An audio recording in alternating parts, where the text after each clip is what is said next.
ថ្ងៃនេះថ្ងៃថ្មីសេរីខ្មែរបានសុខសាន្តមានបង្មូលដ្ឋានកសាងប្រជាធិបតេយ្យគោលយោបាយល្អខ្មែរជួយត្រេកអរកសាងស្នាដៃ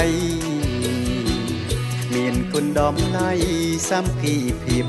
យុត្តិធម៌អហិង្សាបច្ចុប្បន្នឬថ្មីប្រសូតលើដីខេមរាគោលដៅច្បាស់ការប្រជារស់នៅថ្លៃថ្នូរជាតិបានសុខសាន្តខ្មែរគ្រប់ប្រានអបអរសាទរពូជខ្មែរអង្គរបន្តលើកទង់ប្រជាធិបតេយ្យបោះឲ្យមូលដ្ឋានយើងបាននយោបាយស5សេដ្ឋកិច្ចកសិកម្មបង្កើតការងារគ្រប់ភូមិសុខភាពក៏ល្អចាស់ចាំងត្រេកអររីករាយស្វាគមន៍វិស័យអប់រំក៏ប្រសើរព្រោះមានមន្ត្រីល្អ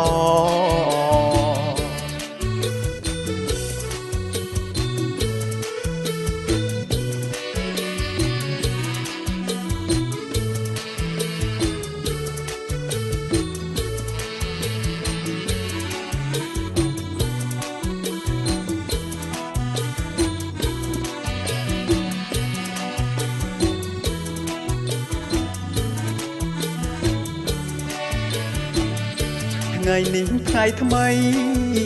សេរីខ្មែរបានសុខសាន្ត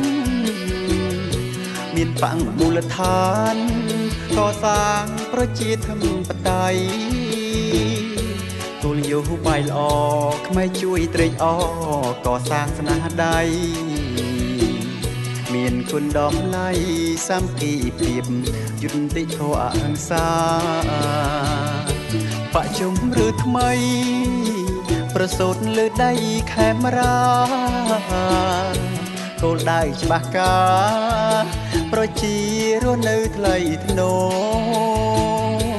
ជាតិបានសុខសាន្តខ្មែរគ្រប់ប្រានអបអរសាទរ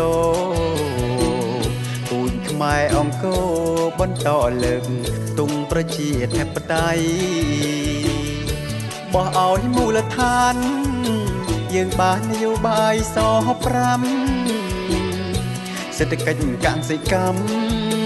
បង្កើតការងារគ្រប់ភូមិសុខភាពក៏ល្អចាស់ចាំងត្រេកអររីករាយស្វាគមន៍វិស័យអប់រំក៏ប្រសើរព្រោះមានមន្ត្រីល្អ